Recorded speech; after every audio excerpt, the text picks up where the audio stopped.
Greetings, my friends. I want to thank you all for subscribing. I want to thank all of my channel members for supporting me in this endeavor to save pop culture. And if you are not subscribed, please consider supporting this channel. We need you. Thank you. Greetings, my friends, and welcome to part 2 of my review of Section 31. Is the second part any better than the first? What the hell do you think? At least the stupidity of the thing remains consistent, however, only it becomes more glaringly obvious via the bad use of a sound effect and a close-up. So remember when Georgio girl went out of phase with our universe so she could pass through walls like Casper, the really unfriendly ghost who eats eyeballs? And I asked, how come she doesn't pass through the floor she's standing and running and doing kung fu on, just like she passes through the wall? Well, this is even made glaringly worse. They slap the phasing device on the case, and the shout-out dopes the Freeman Gimp kicks the case, and it skitters across the floor, and then passes through a wall out of sight. So, how can it skitter, even making clunking noises, but pass through the wall?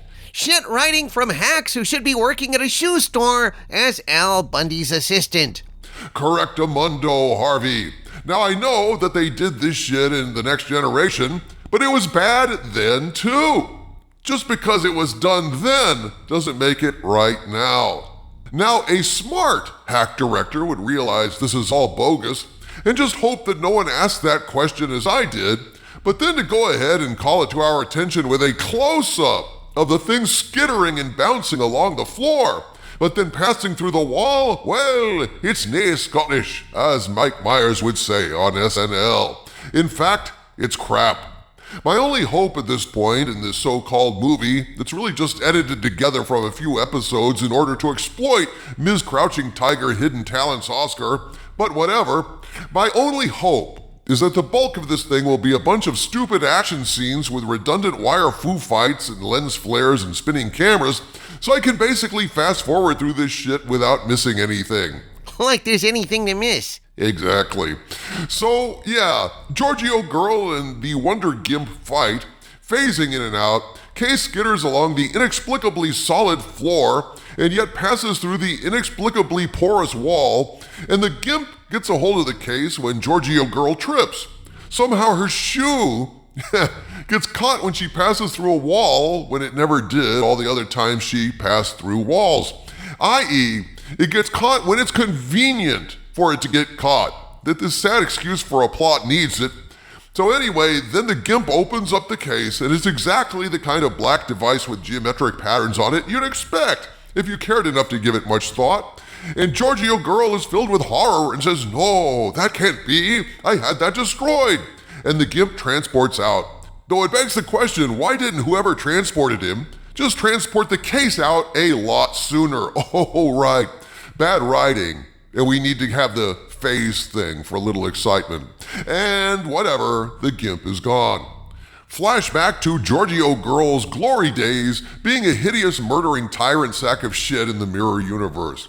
So her ex-boyfriend that she burned with a hot sword as a kind of going-away present back when she won the Hunger Games Mirror Universe edition presents her with a sphere that her engineers completed before taking their own lives. Say, what do you want to bet it's the same thing as what the Gimp stole? And yeah, what do you know? It is.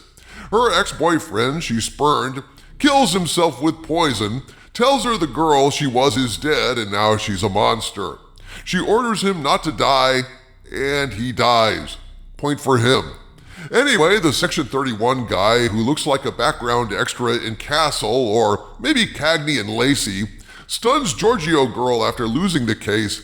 She wakes up in a Section 31 safe house, and then he tells her he's not a background extra from her time. He's a background extra from the 20th century. So, Cagney and Lacey it is. Yeah, Castle was like 2005 or something like that, wasn't he? So after revealing he's working for Central Casting, he briefs her on what's really going on, mainly to provide exposition for those in the audience who are still awake. I've been told by numerous people who had to watch Section 31 that it took them days to get through it. They take as much as they could, go off and darn some socks, come back and watch some more, go off and darn their fate that they have to watch this, rinse and repeat until they come to the end credits. Seeing this shit now, I believe them. It has taken me a similar amount of time to get through this, attempting to handle it in 30-minute chunks. So anyway, let's get to the exposition. So this background extra guy was in the eugenics war, augments killed his parents, yada yada yada. Now he's augmented and hates tyrants like Georgio girl. Georgio girl, heartened by the intimacy, tells him she recognizes the weapon because she ordered it to be built, and now we need to gather everyone to get rid of it. It takes a village to defuse a weapon, yada yada yada, which brings us to the Godsend. And now we see more of what passes for a humor in New Trek. There's a potentially hilarious scene when they argue over whether the name is pronounced Godsend or God's End.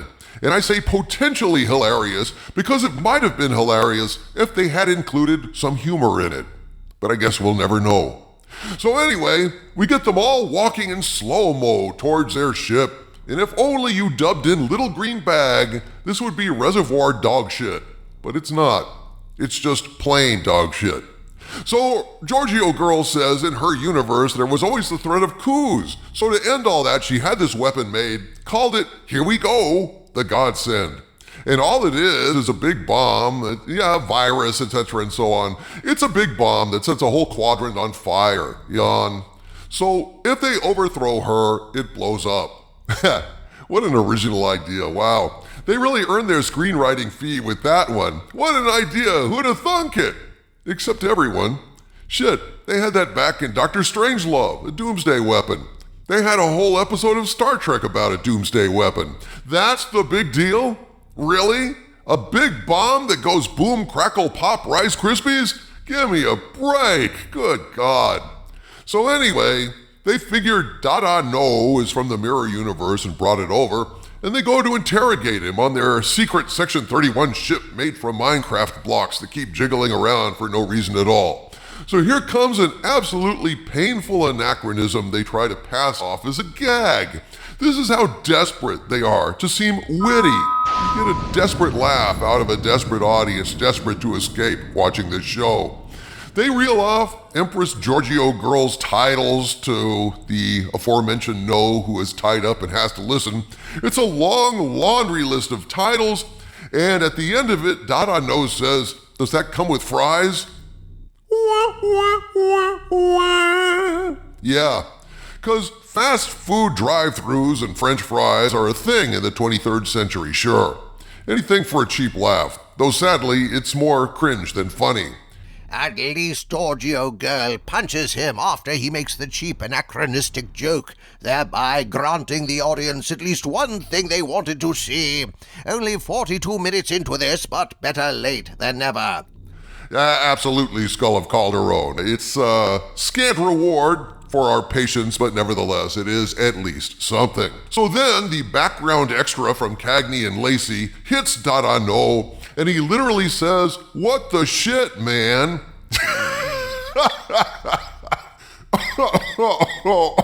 Oh, God. Yeah. This is what they're trying to pass off as Star Trek these days. This is what lowering your standards to embrace puke hard and suck new worlds gets you. A good kick in the teeth. You see what I mean? Appeasement is not an option. Meet them halfway and they'll piss on your shoes. So anyway, he confesses, apparently, things have gone straight to Disneyland in the Terran Empire. People are starving, ecology's collapsing, franchises self-destructing. There's an opening in some nebula. He was going to take the money from the sale of the thing back home through this portal in this nebula, while the Terran Empire invades our phony alternate bizarro Trek universe. Oh no. So anyway, they ask him who was in the GIMP costume, who stole the Godsend, and he says he doesn't know. They were obviously trained by you, meaning it's a member of the Section 31 team. Oh my God. Then the room blows up, probably exploded by whatever Section 31 traitor stole the gizmo. Oh my God, Section 31 has a traitor. This band of special operatives we've only known about 25 minutes and don't give a shit about is being torn apart. Oh, how my tears will flow. To have lost, what's her name, with the bubble gum and the short dress and the bald head. And now, as if that wasn't bad enough, we have a traitor. Oh no. So anyway, the room blows up. Actually, the whole Section 31 ship blows up and crashes.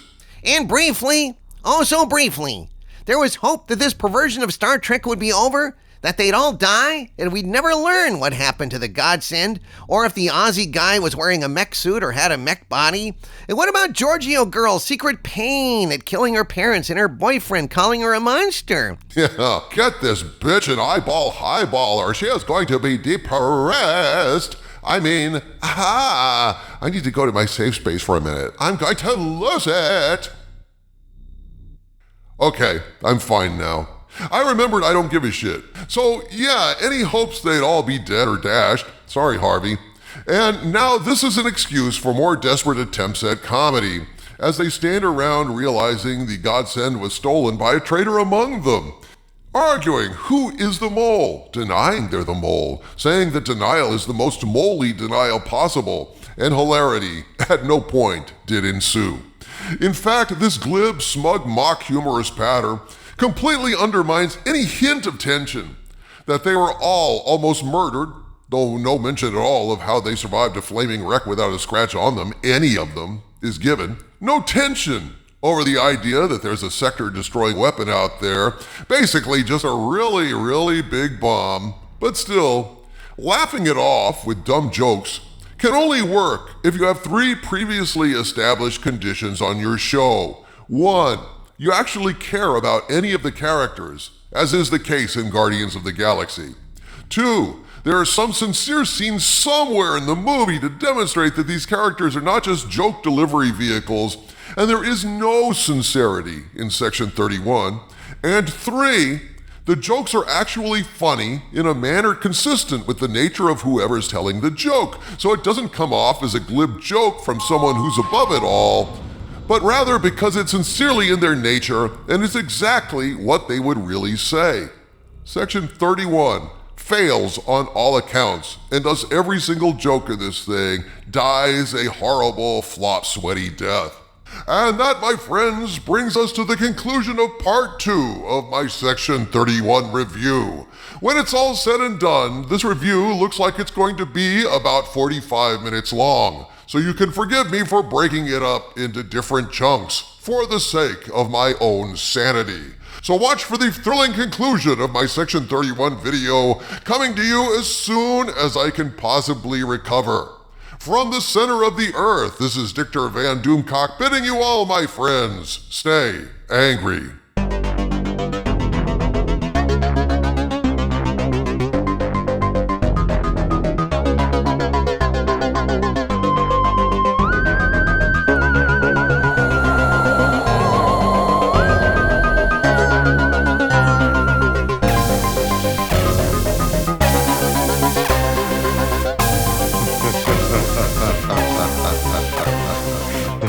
Ha ha ha